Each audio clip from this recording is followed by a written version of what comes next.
Hello again. Meditation Master Kambiz Naficy and a Guide to Self-Transformation. This is the final and fourth part to a four-part series about connecting back to your heart, connecting to yourself. In part one, I explained who your true self is. You're not your Facebook page, you're not your wardrobe, you're not your sports car, you're not your boyfriend or girlfriend. Take one breath deep into the center of your heart and you will know who you are at the most honest phase. You are your values, things like supporting justice, things like loving children, things like feeling at home with athletics. There is some things that are true about you that will never go away. Related to that are your dreams and aspirations that will not go away. You were born for a specific purpose. That gets me to the third point. What is your life purpose? Your life purpose will never leave you. It's always there somewhere in the background. That was part one on the same channel. I talked about who your true self is. In part two, I talked about how we lose contact with our truest self. People who come from one of four different types of families lose connection with their own heart and who they are. The first type of family, controlling families. Everything is by the rule. You look really good to the neighbors, but there are unexplained rules in the house. You must be back by 8:30 p.m. Why that? Because I'm that. Okay? There are a bunch of very rigid, unexplained rules, and you don't have a hope in hell while growing up of meeting these rules, satisfying them, and pleasing your parents. Next, enmeshed families. The family members' emotions are all tangled up. People reach into each other's sock drawers. They have each other's internet passwords. The bathroom doesn't have a lock. People walk into the bathroom while the other one is taking a shower. Or dad is an alcoholic. The son calls the boss at the job and says, my dad has a cold. In other words, when your dad is depressed, you're depressed. So everybody is enmeshed with each other. And finally, abusive families. There's sexual abuse, physical abuse, or verbal abuse. Any of these types of families, had you lose contact with your own truth and self. Keep one thing in mind. From birth to the age of 7, you were completely like a sponge. Your brain was operating in alpha wave level, which means everything you saw, everything you heard, the belief systems of your parents, of your grandparents, of your school teachers, all of that got innocently absorbed, and that was somebody else's truth, but you absorbed it.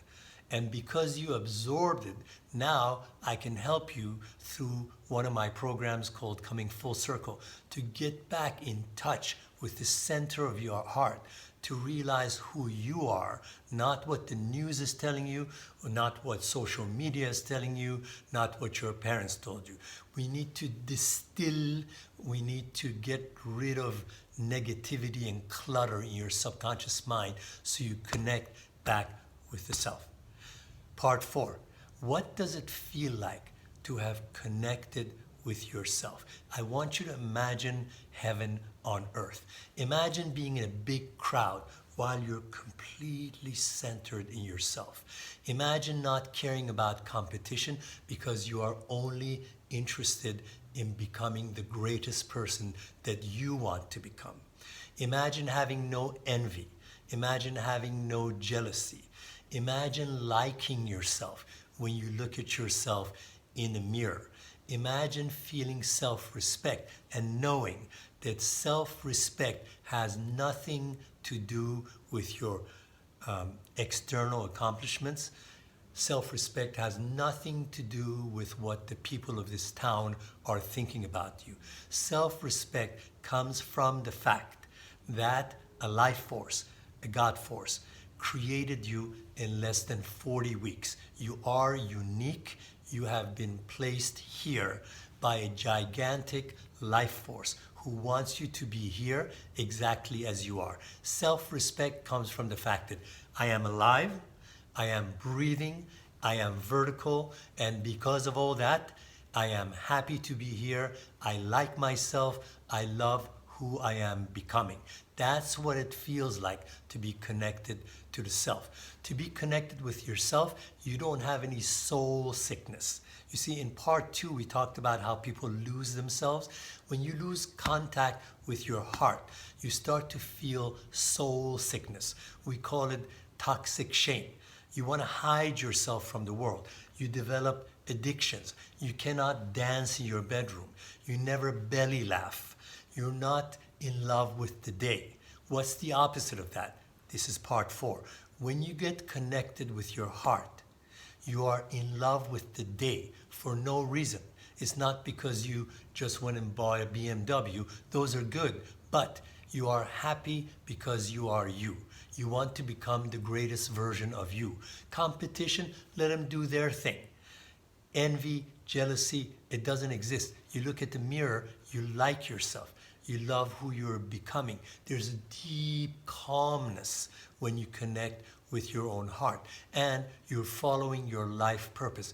You have found out what your inborn talents are. If you love children, you're in the kindergarten. If you love sports, you're teaching sports in high school, or you're a professional football player. You have found your way.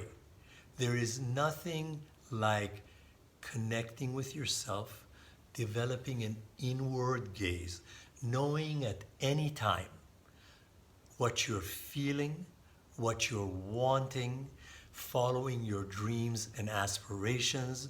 And when you like yourself, my friend, you understand the meaning of love. When you love yourself, only then are you able to love other people. And for the first time in your life, you are interested in loving another person.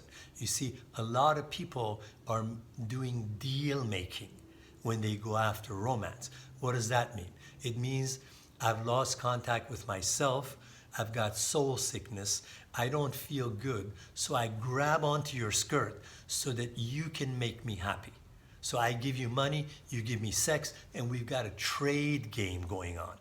That is sick, sick romance. When you connect with yourself, you are already happy. You are following your dreams and aspirations. You like yourself in the mirror. You're not conceited. You just like yourself. You respect yourself just because you are you. And you've got joy to share. When you have joy to share, you call up your date and say, look, I can be alive without you, but I've got so much to share that I want to share my joy with a loved one. God bless you. I hope you've enjoyed this series.